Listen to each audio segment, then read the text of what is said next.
Holy shit. So many trades.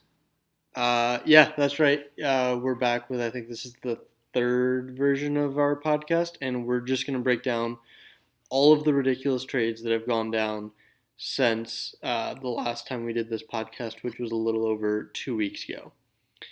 The day after, I believe, was the day that I feel like kind of started it all off, which was the two arch rivals making a trade together. No one ever sees that happen. But Cleveland and Minnesota made a trade. I actually think they do trade fairly often, despite their hatred for each other. Uh, and the key piece moving there was Ronnie Baxter. Yeah, well, he's the only upper level piece in that trade, too. Like, you get a whole bunch of young talent, switching hands there, and it's very interesting to see two of these competitors, you know, mutually helping each other. Well, and the big thing is Ronnie Baxter was one of the bigger pieces that was then traded for Nolan Arenado. Mm-hmm. And with the Twins playing catch up on the Indians right now, that this trade could go a long way. I mean, you really, you know, I don't love any of the guys necessarily that Cleveland got back. Derek Fletcher does look like a future major league piece, even though he is struggling a little bit since coming over to Akron and the Indians Double-A system. The guy that I like there the most is Isaac Stephenson. He really does need to work on his defense as a catcher, but for a catcher, he's got a really nice hit tool.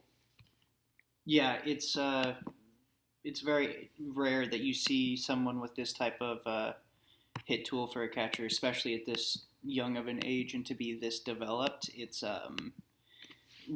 very rare to see, but it's also interesting to see Cleveland trading maybe the future for a little bit more success now in with that deal. Yeah, absolutely. And the other piece is Fernan Aperchita. Aperachita. I'm not don't quote me on it. But the 16-year-old Venezuelan has yet to make his stateside debut or even in the DSL. But he should be there now this year in Arizona and good year for Cleveland. He's got a little bit of potential. There's a chance this kid can do something, and maybe Cleveland saw more than what other scouts are seeing. But moving on, couple of filler trades. Cincinnati trades to get Hugh McLean. Nothing. This looks maybe like a salary dump, and it probably was, considering Brandon Short's $12 million salary. That could go a long way in making future acquisitions. Then we got Ron Foster flipped for Thomas Field. It's, whatever. And then we start to get closer to the real trades. The one that's of the biggest impact, had a whole article written because of it, is what the fuck Yankees? Yeah, I don't even know what to say. I think we touched on this maybe a little bit last time, but it's the fact that Evaldi just no one really knew he was available, and Yeah. then all of a sudden was just traded. To quote Mitch here, use the damn trade block. Yeah.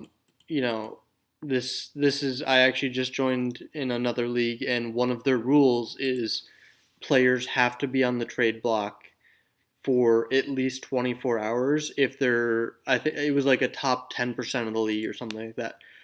But, some of these, Evaldi, while this is a perfectly fine package, Evaldi could have returned a hell of a lot more, especially when you consider this 50% salary retention that came along with the deal. Mm-hmm.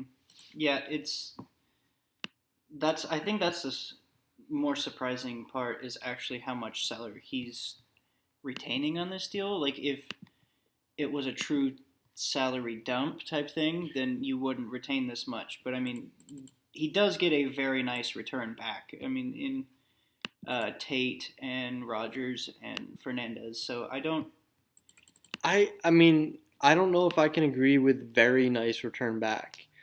He did give up Matt Barnes as well, who is now being slated. I think Rocky said was going to be potentially in line for the closer role. I don't think he is right now. But that's a solid major league bullpen piece, as is Wilmer Font, despite how bad he is in real life. And, yes, Minnesota gave up closer Kenneth McDowell. But McDowell was pitching to more than a 6 ERA. He's not the pitcher that he was a few years ago in 2017 when he led the league in saves and, had that 1-5 WAR out of the pen. Tate, he's a nice starting pitching prospect. But, is this the guy that fills Eovaldi's void in the rotation? Does he even fill Matt Barnes' role with the Yankees? I don't know. The only real piece that I see coming out of this is Brendan Rodgers. And he's been great with the Yankees so far. And I do think he's a future starting shortstop. But I don't even know if this guy's an all-star. Yeah, no, I agree. There are some good pieces here, but you're right that Eovaldi does command a higher price. Eovaldi was traded for way more than this in the offseason, and it's not like he shit the bed at the start of this year. Yeah, he wasn't quite himself, but it was him and Robert Paulus, and Paulus is one of the better relievers in the league. But they got back Kyle Cody, who has been sent to the bullpen, but has the electric stuff right there with any of the top stars in the league. They got Mariano Gonzalez, who is arguably the number one center fielder in the league. And they got 3 prospects, including Royce Lewis, who should probably be in the top 15 by the end of this year. Mm-hmm. Elliot Jenkins and Hideki Hayashi, not quite as high, but are seen by a lot of scouts as future major league pieces. That's sizably more than the Yankees just got back. Moving on, another trade in that division, Danny Espinosa is traded to Cincinnati, who had just cleared that salary. Espinosa, I believe, signed going into this offseason. He was on the free agent wire forever, it seemed like. Did post a pretty good start of the year. And maybe fills in nicely for Cincinnati. Yeah, on that trade, just looking at it, I understand why he got Danny. I don't know. I see Boston winning that trade. I like Pereira. I don't know how to pronounce it, but I've liked him and have tried to trade for him several times, and I just think that's a very good get for Boston. For one of the things to keep in mind, though, is this is a guy who only has one pitch that's even above league average of 60, and he is an extreme fly ball guy. Mm-hmm. How does that play in Boston? Does he end up as a starter, as a reliever? These are things that'll play out. But this is a lefty with great control, good movement. Who knows? Mm-hmm. There's definitely a chance there. And when you're talking about a guy you just signed in free agency, that's probably a decent move to get 6 years of control for Boston. Up next is the Michael Wacha, and I think this deal is going to go down as the Bill Harrison trade. Mm-hmm. Bill Harrison's been a guy I've been super high on. He's produced pretty much at every level he's been at, which is low level so far, but the talent is there for this guy, and he's going to be a really solid piece for Arizona. Which is scary considering the number of pieces that they have. Yeah. They've already got a couple of outfielders who are among the top prospects in the league. And I can definitely see Harrison moving towards that. This is a guy who fell to the second round just last year 56th overall pick out of college. But the raw tools have always been there. He's, a well above average outfielder. He's fast. He's got power. The home runs haven't quite been there, but he's got 11 in 74 games, and that includes 24 games in the Winter Development League, which is a lot of the top prospects. Mm-hmm. This is a guy, he's going to be pushed now. He is in full season ball. Arizona decided that rookie ball no longer, and we're going to see what he can do. But I see this being a guy who is most definitely a starter with Arizona, maybe within 2 years, 3 years. And I think definitely has a good shot at, some future All-Star games. Yeah, he definitely looks like a fast riser who's just going to fly through their system and make the bigs within the next year and a half, and then be full-time starter, come that next season. But what Cincinnati got back is reliability in Waka. He's never been anything great. His ratings are probably a little bit better than what we'd see. Scouts are higher on him than the production he's necessarily been having. But he's a consistent 2-WAR type guy. And that looks to be about where he'll fall again this year. Nice little addition to the pen, or into the rotation. To note, he does have 3 full years of service time after this. Mm-hmm. And you were just taking a look at Brent Bowman. Any thoughts? He's a decent guy. It's a very good high contact, guy who's got some speed with him. Not going to hit many home runs, if any. But he's going to be a solid piece in your outfield. He's going to play decent defense for you. I've actually heard his mom claps when he gets the ball out of the infield. That looks about right. With his power ratings, it's not great here, but he's your typical, slap hitter who has lots of control left for a low price, who I think could be a good starter for a long time. Yeah, he's not necessarily killed it in his 2 seasons, but he's never been that full-time starter. 2017 was the closest we got with 111 starts.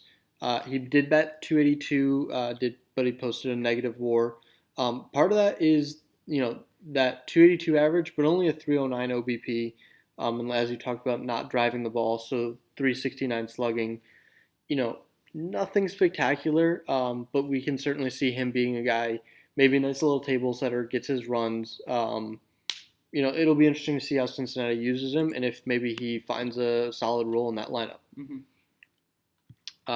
Next up, we've got a trade that I'm actually really interested in. Is Philadelphia was selling Jimmy Bannatyne for seemingly ever. Since the day that Jack took over in Philly, this was the guy that he was going to move. And scouts love this guy. What's not to love? You've got 99, mile per hour fastball, great late movement, and a splitter. And I like the return here. Mm-hmm. I think a guy like that maybe could have gotten more return, but his stats just haven't quite been there the last couple of years. But he gets Nick Robison, who I think has a shot to be a pretty decent starter. He's, more of a control guy. He's not flashy in any means. But I think if you give him that chance, he's a guy who could be a very solid 4 for several years running. Mm-hmm. Yeah, with his elite control and, consistent 60 grade on four different pitches. It shows, looking at, his ERA, it's always been, right there at 3.5, so it's not going to be anything flashy, but it's also not going to kill your team ERA. He's going to be that consistent guy who's just going to be a good 4 or 5. Yeah, he's probably not making a playoff start, but, you get it into a little bit of trouble early in the game if Philly does end up making a playoffs. He's not a guy that you're scared to turn to. He's going to keep you in it. Might not shut him down, but he'll be there. And then they also got John Hawkins in this trade, who I think has the potential to be a pretty solid major league reliever. Probably not on the same level as Bannatyne in terms of the stuff, but potentially on the level of Bannatyne in terms of the stats. I mean, it's been a couple years since Bannatyne's been anything electric. So it'll be interesting to see if Hawkins can live up to that level. Taking a look at Bannatyne, one of his issues is his control. I mean, especially this year, it seems to be spiraling out of control to a 6.4 walks per nine. That's scary. That's concerning when you're coming into close games. If you're putting on free runners, those are the guys who come back to bite. So it'll be interesting to see if a change of scenery helps him. Forgot about this trade.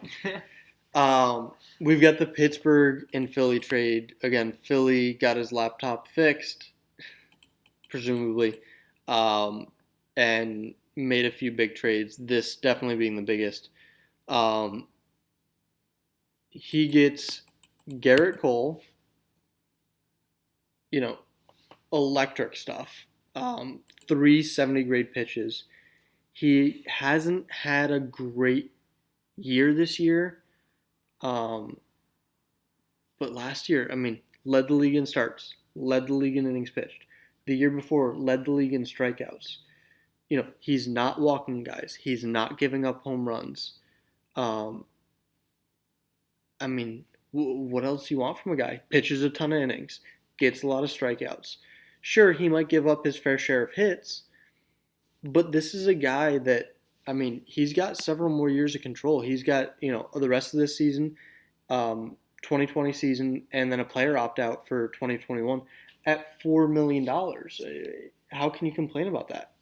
Yeah, if you're Philly, you're ecstatic about this. This is a guy who has plus stuff, who 2 years ago had a 4.4 WAR. And the best part is that's not even the best piece he got in this deal. He also got Aaron fucking Crow. And Josh Bell, who's one year removed from a 5.3 WAR year, where he was a 150 OPS. This is one of the more elite hitters in this league. This seems like highway robbery. Yeah, to get this many big leaguers, for this price, Garrett Cole's a top end starter. Aaron Crow is a top end starter. Plus, Aaron Crow is not a top end. He's a top end starter in Milwaukee. But for us, yeah, we just see any bit of talent in Milwaukee, and we're like, oh my god, this top end starter. Correct me if I'm wrong. He's already been released. Has he already been released? He's already been released. Oh my gosh! I'm going and picking this guy up right now. What is okay? I'm gonna drop out of this entire podcast, and I'm going to pick this guy up. Thank you. But Josh Bell, just to put it in comparison, weighted runs created plus, even better than OPS plus.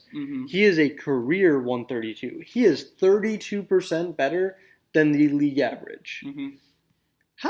How do you complain about that? This is a dude. This is the guy. I think the only complaint you might have on him is he's slow and not great in the outfield. Although, looking here quickly, he did play 2 innings at shortstop this year for Pittsburgh. Maybe not his natural position. But either way, you'll find a spot for this kind of bat in your lineup. And in return, Pittsburgh, I don't love any of the guys they got back. 2 of them were listed on the top 200 prospects, including Tim Barnes, who's at number 98. He certainly looks like he will be a big leaguer at some point. He's in AAA right now. He's made 5 total starts there, so you're probably looking maybe September at the earliest. but he's really looking mainly like a 5 when he gets there. Mm-hmm. Salvador Montez is a guy I actually think maybe has a chance. He struggled immensely in AAA. It looks like right now he's going to be in the New York Penn League, slightly a demotion from last year. Um, but this is a guy, big arm, good movement, poor control, and that's going to be the thing. If he can fix that, this is a guy who maybe is that piece. That's the dude. Mm-hmm. This is a lefty throwing 95, 3 solid pitches. Um, but to give up 2 guys who are coming off of really solid seasons, despite a downtick this year, this seems like a highway robbery for the Phillies. Yeah, for the big league pieces that the Phillies are getting, it just doesn't seem like there's enough sent back, for them. I mean, Garrett Cole's alone I think, could get, this haul, and then you're also sending, Josh Bell and these other guys with it. So Yeah, and Jabba is actually having a decent season in terms of WAR. He is above a 6, almost a 6.5 WAR, ERA. So maybe not a guy that the Phillies keep around, but that's $1 million contract. It's not the end of the world if they do have to cut him like they did with Crow. Um, and they got Melanson, who actually looks like a pretty solid bullpen piece. He's done okay in Pittsburgh this year. He has already gone one inning, 3 hits allowed for Philly. I'm actually interested to see where they have him in the bullpen, but this is another usable piece. mm-hmm. Um, I mean, great job, Jack. This was a solid trade. I don't think many people were expecting. We're gonna skip over the. Oh no, this is actually a trade I do want to touch on. Is the Darwin Perez trade? Perez is being shopped around. No one knew. It was very under the table. But this is an elite defender. 2017, he put up 1.4 WAR despite batting 219. Last year, he put up 1.1 WAR. He did bat 287, but that was in 32 games started. This dude's defense carries him everywhere. Mm-hmm. And he's now in LA. He's going to have a chance to be playing possibly more often. Not in that stacked Mariners infield. But you want to break down what the Mariners got back for him? Yeah, Valentin Medina is not a fantastic prospect, but he's a guy who could end up playing a decent, bench roller eventually on a major league team. I mean, he's put up good numbers in Double-A, batting, 429 right now. I mean, but he's not the best, but I mean, it's a decent return for a a great defensive guy. I mean, when adding in Adam Halsey, to that as well. Yeah, this is a guy in Medina who is a great defensive catcher, which is definitely something that any team's looking for. And he's put up above league average offense in Double-A the last couple years. Certainly someone to keep an eye on. He's probably never anything more than that number 2 catcher, but certainly a guy who has a chance to become that number 2 catcher and do pretty well. And like you said, Hazley, however you pronounce it, is a pretty decent piece. I don't know if he ever makes it, but he's got years to go. Lefty outfielder, we'll see. He's got the makings of maybe something there. But now we move on to, I think, the most argued about trade in terms of the Cincinnati trade with Minnesota. Minnesota got active.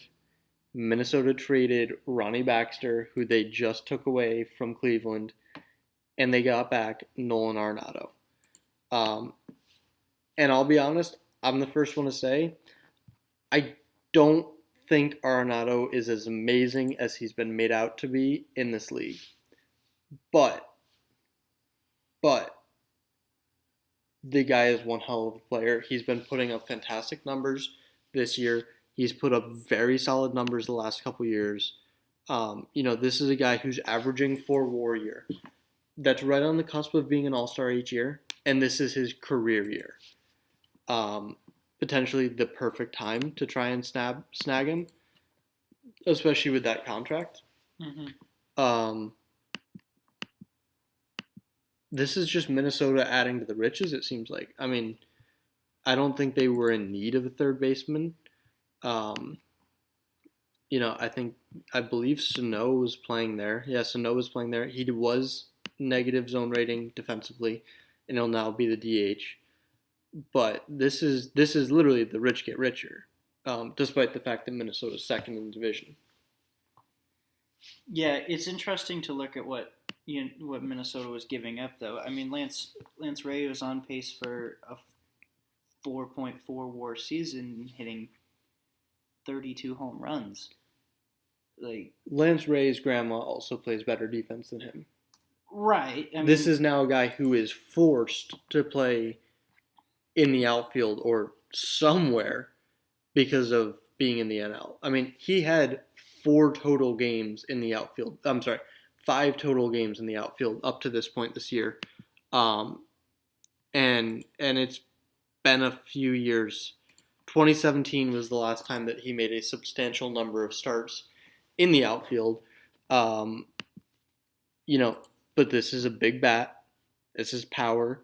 He is indeed having a year in terms of the production fairly similar to what Arenado's having. So this is Minnesota upgrades at third and moves Sano to DH. And Cincinnati loses their third baseman but makes up the offense. They also got Ronnie Baxter. Touched on him briefly, but he's a decent piece. Maybe never the greatest starting catcher, but he's got a good bat for a catcher. We'll see what he does over the next couple of years. The interesting thing is Cincinnati also sent 2 minor leaguers, one of whom is Ian Anderson. Any thoughts on Anderson? I mean, his pitches. I mean, he has a 65 grade fastball with 2 70 grade off speed pitches. And this guy was a third rounder this year and had maybe potential to slide into late first or compensatory. Mm-hmm. He did fall to the third, but this is a 21-year-old. He's big righty, 6'2", 170. Needs to put on that little bit of weight, maybe gain some velo. But like you said, 3 good pitches, and certainly a lot to work with, especially considering he hasn't shown anything in pro ball yet. Mm-hmm. And they also sent Jorge Rodriguez, another guy. He is in the Midwest League for Minnesota. He was in rookie ball even before that. Extreme ground ball pitcher, which everyone loves. 4 pitches that are all usable. The only question is his control. Mm-hmm. But it was really solid going the last 2 years.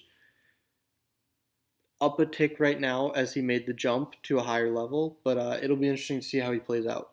Yeah, this was definitely an interesting trade overall, just for the major leaguer pieces that were switched, and then also the minor league pieces that were switched, and kind of the level at which they are and how interesting they are. Now, when it comes down to it, do you think this ends up being known as the Nolan Arenado trade, or is this the Hunter Green trade?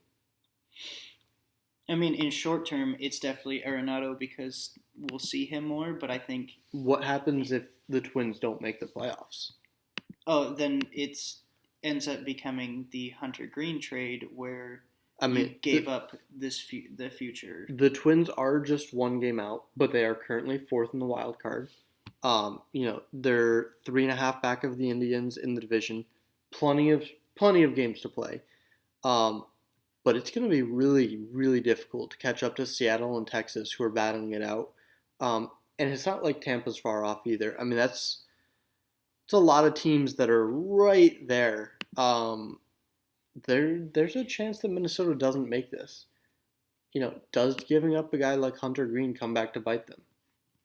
Yeah, that's the question. Is it worth it to buy now and to go all in, or do you have to realize maybe this is not the year for it and then hold on to those pieces? I mean, so it's definitely going to be an interesting storyline to watch the rest of the year. The one big thing is they do have Arenado for a few years, but I mean, Green could be that top of the rotation type guy. It'll be really interesting to see what ends up happening. Next, we just got a couple of the cash for draft pick guys.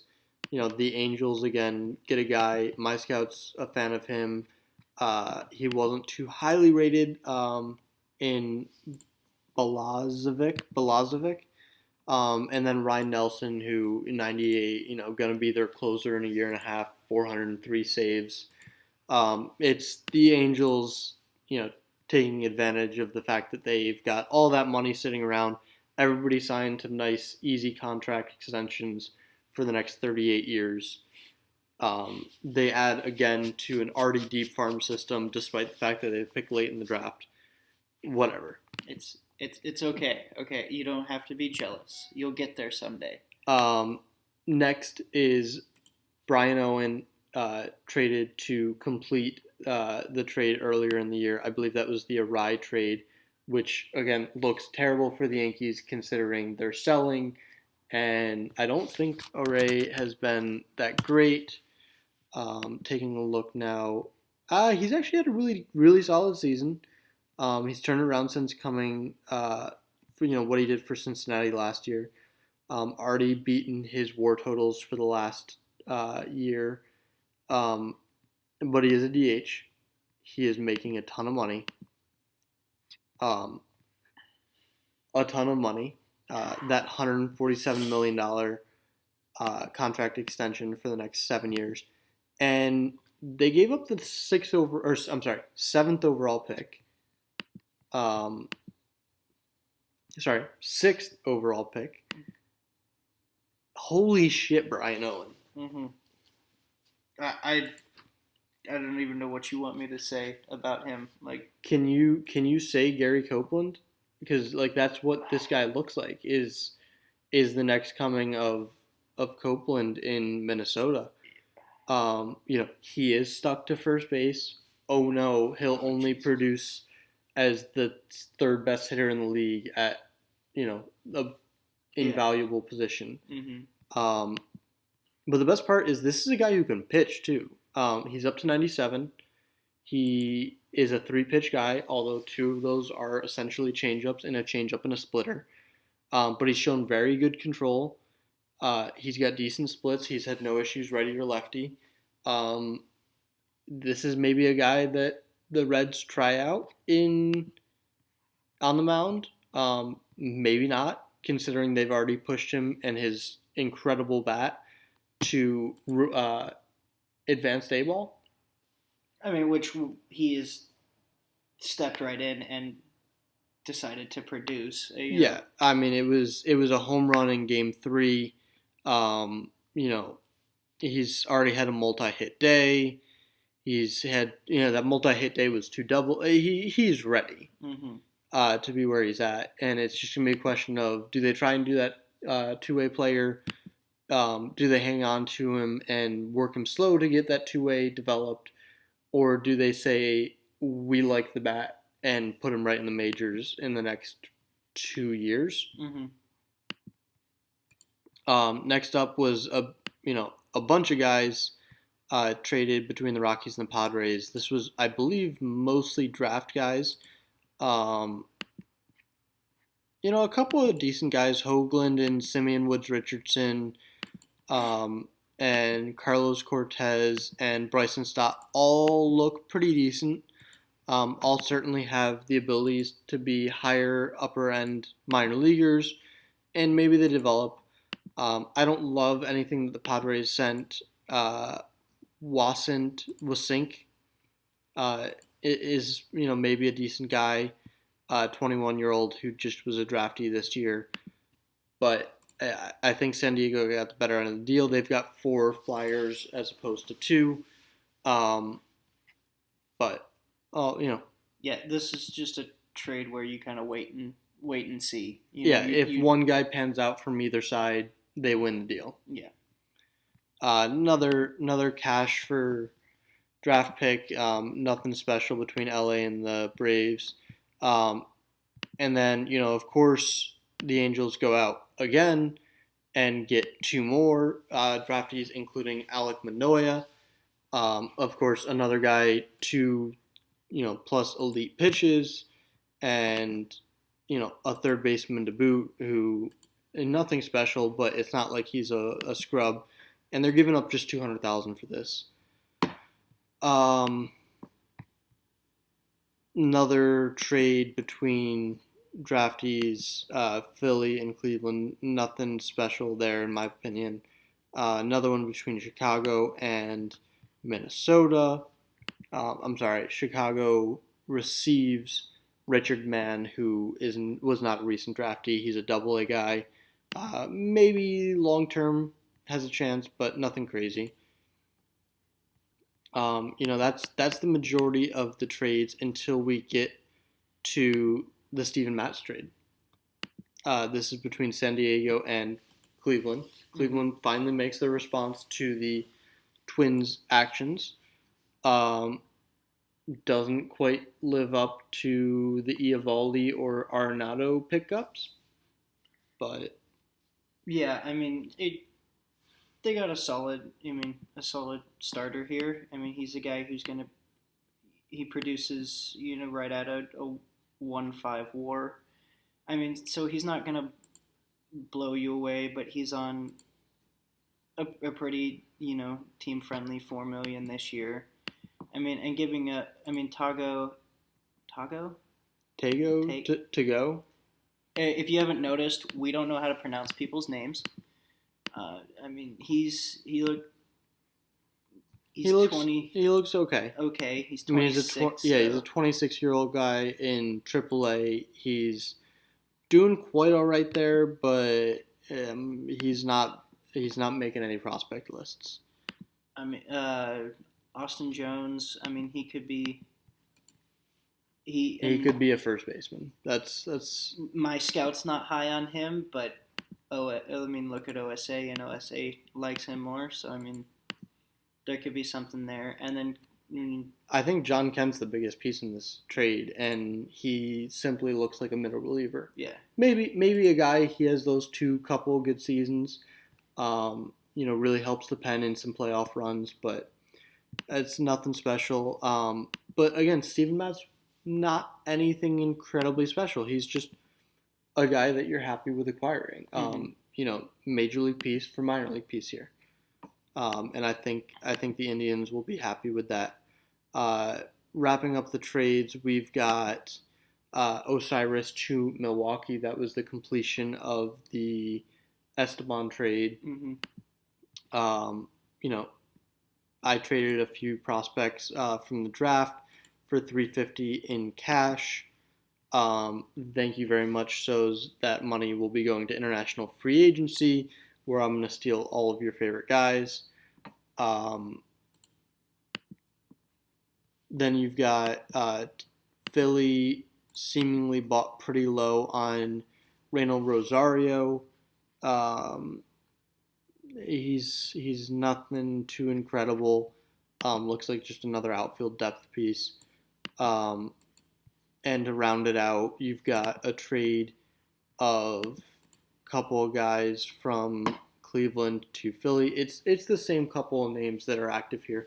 And I think if we want to go through and track the number of trades per season or whatever for each GM, I think we could put up a poll and people would be pretty close to who leads in trades and who's fairly quiet.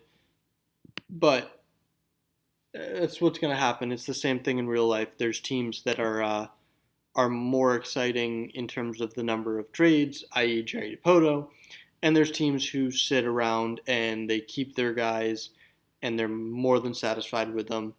Um, and both sides work pretty well.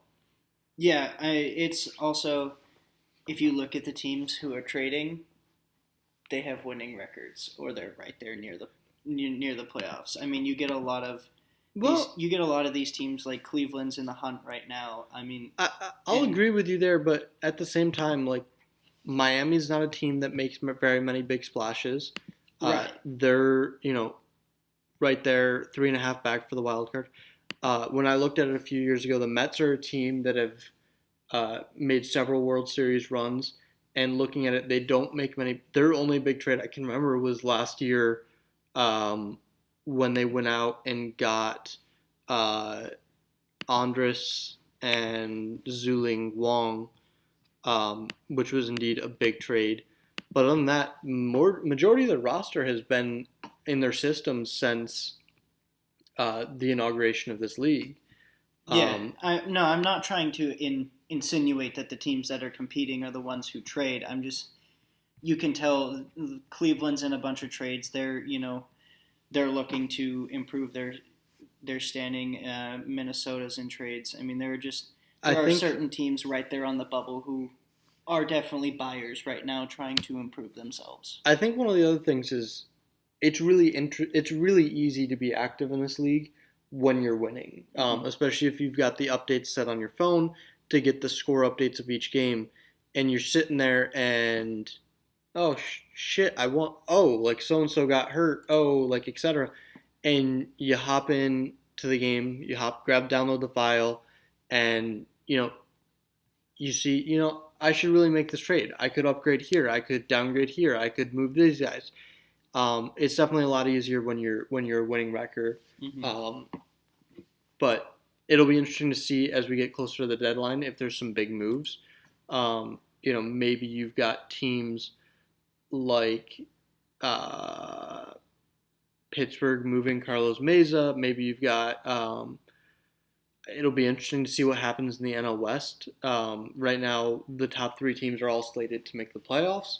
Will that stay the case? What will San Diego do? They've certainly got some pieces that would be desired. What does Oakland do? What does a team like Kansas City? They've already moved their biggest piece, but they've certainly got other guys that maybe they could fetch some decent prospects for. Detroit has been talking about potentially moving Josh Johnson.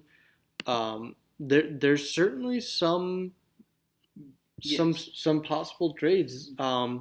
It's definitely going to be interesting as we do go through this next month and a half that we get down to. The interesting part is I think the biggest of the trades have all been made. Eovaldi, Jose Gonzalez, Esteban Hernandez, Josh Bell,